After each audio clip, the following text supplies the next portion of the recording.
an American band. Woo-hoo. We're an American band. Woo-hoo.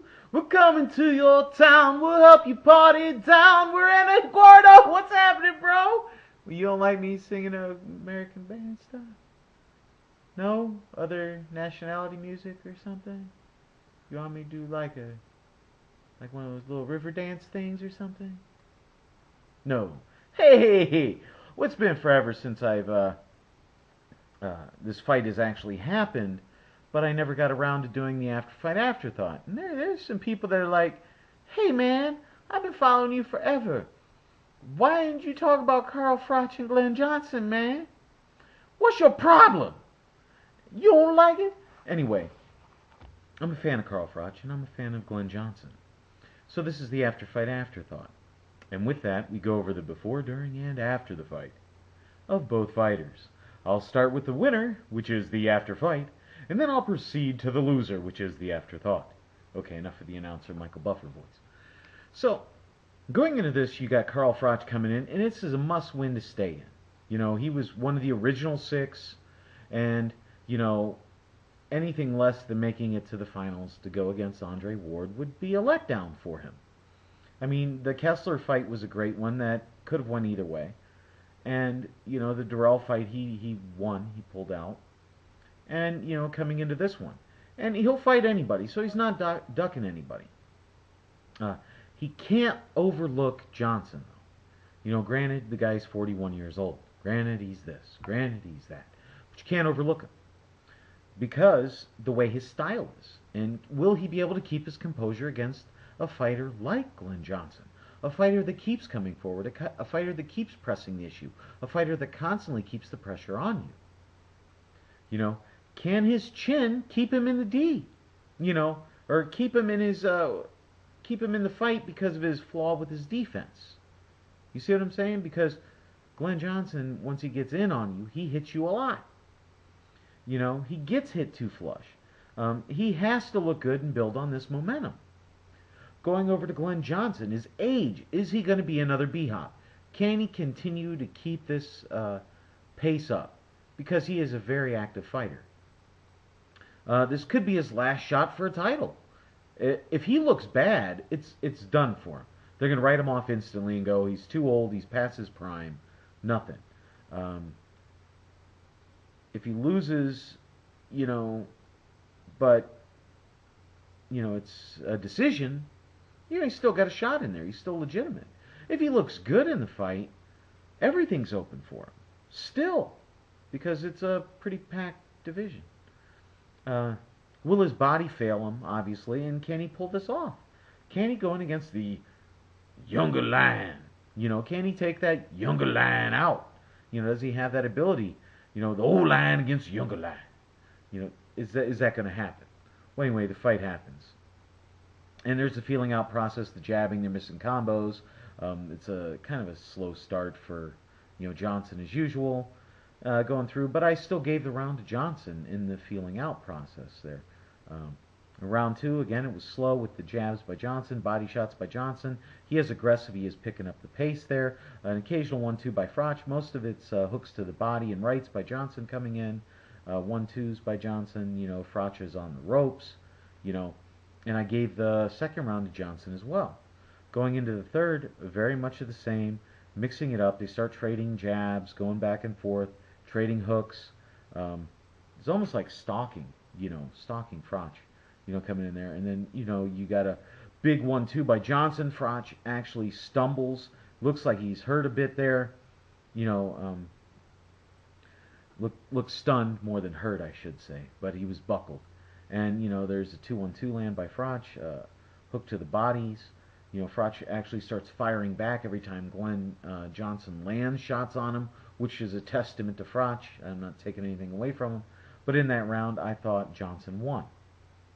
After that, you could start seeing the tide turning.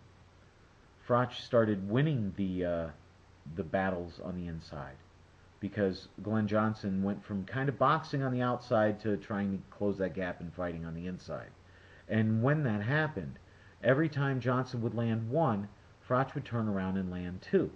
Froch won The fourth round like that, the fifth round, the sixth round, it kept going Froch's way.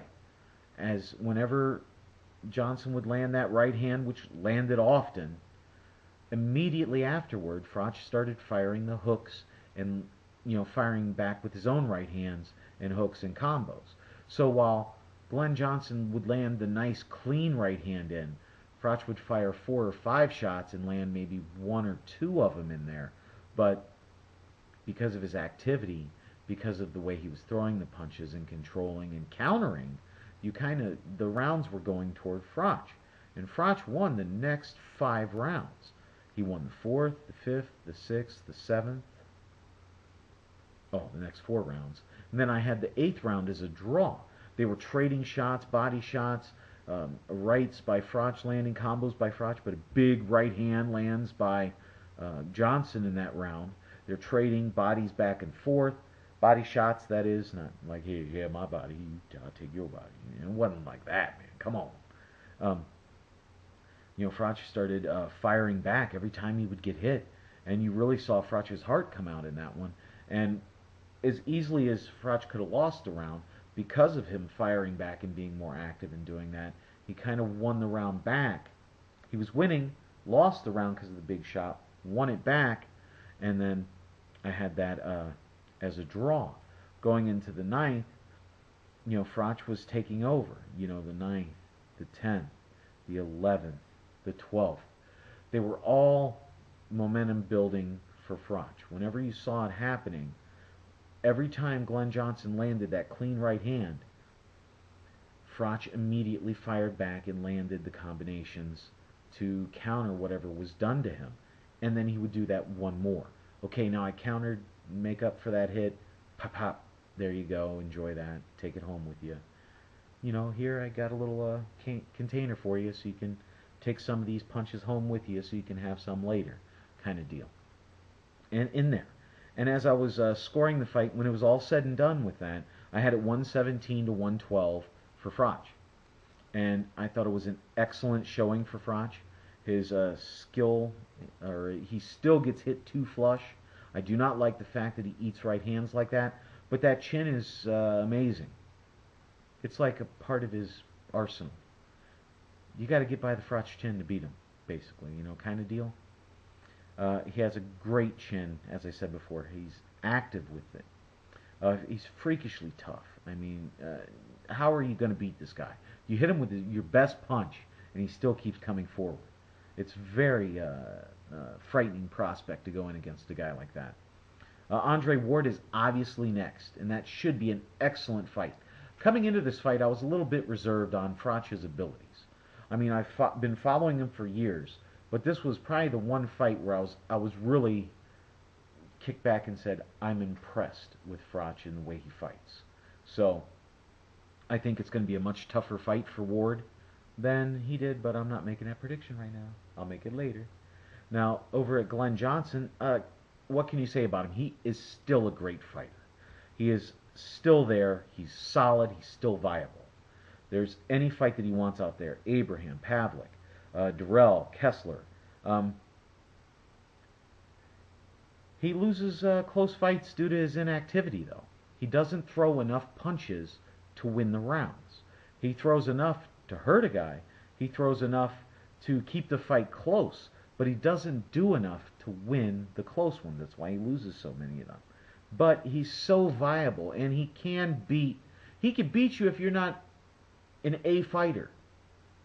I mean, it's amazing how much of a threat he is at the age he is. So, any of those fighters, they better pack their lunch and be ready. Because if they're not, Johnson is going to beat them. I mean, that's the reality of it. Is he is every bit as good now as he was 10 years ago.